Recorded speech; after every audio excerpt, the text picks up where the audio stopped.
સુરત શહેરમાં સ્થાનિક પોલીસ અને બ્રાન્ચોના ભ્રષ્ટ વહીવટદારોના આશીર્વાદથી ચાલતા દારૂ જુગારના અડાઓ પર સ્ટેટ મોનિટરિંગ સેલની ટીમે દરોડા પાડી રહી છે.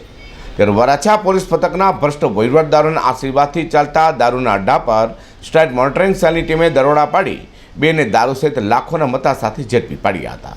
સુરતમાં વરાછા પોલીસ મથકના ભ્રષ્ટ વહીવટદારના પાપે ચાલતા દારૂના અડ્ડા પર સ્ટેટ મોનિટરિંગ સેલની ટીમે દરોડા પાડ્યા હતા. વરાછા પોલીસ મથકની હદમાં અનેક જગ્યાઓ પર દારૂના અડ્ડાઓ ધમધમી રહ્યા છે. ત્યારે વરાછા પોલીસ મથકના ભ્રષ્ટ વહીવટદારના આશીર્વાદથી ચાલતા દારૂના અડ્ડાઓ પર વરાછા પોલીસ સાથે વિવિધ બ્રાન્ચના અધિકારીઓ પણ દરોડા પાડતા ન હોય, જેને લઈને બુટલેગરો પણ બેફામ બન્યા હતા. ત્યારે વરાછા પોલીસ મથકના ભ્રષ્ટ વહીવટદારના ખુલ્લા આશીર્વાદથી ચાલતા જૂની બોમ્બે માર્કેટ પાસેના દારૂના અડ્ડા પર આખરે સ્ટેટ મોનિટરિંગ સેલની ટીમે દરોડા પાડ્યા હતા. વરાછા પોલીસ મથકની હદમાં લંબે હનુમાન રોડ જૂની બોમ્બે માર્કેટ પાછળ ખાડી મોહલ્લો નગર પ્રાથમિક શિક્ષણ સમિતિ સુરત સંચાલિત સ્કૂલની દિવાલને અડીને ચાલતા દારૂના અડ્ડા પર સ્ટેટ મોનિટરિંગ સેલની ટીમે દરોડા પાડ્યા હતા.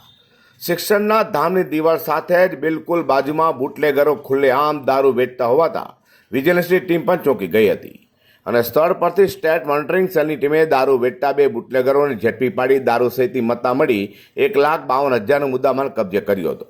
ત્યારે મુખ્ય બુટલેગર સહિત 3 ભાગી છૂટતા પોલીસે તેને વોન્ટેડ જાહેર કર્યા હતા.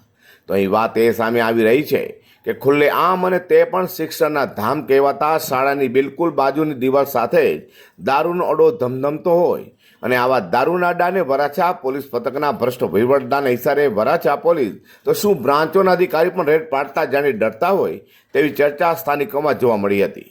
ત્યારે હવે જોવું રહ્યું કે ખુલ્લેઆમ ચાલતા દારૂના અડ્ડાને વરાછામાંથી સ્ટેટ મોનિટરિંગ સેલની ટીમે ઝડપી પાડ્યા બાદ વરાછા પોલીસ મથકના ભ્રષ્ટ વહીવટદાર સામે કોઈ પગલાં લેવાશે કે કેમ તે પ્રશ્ન એ બનવા પામ્યો છે. Bureau report G24 news.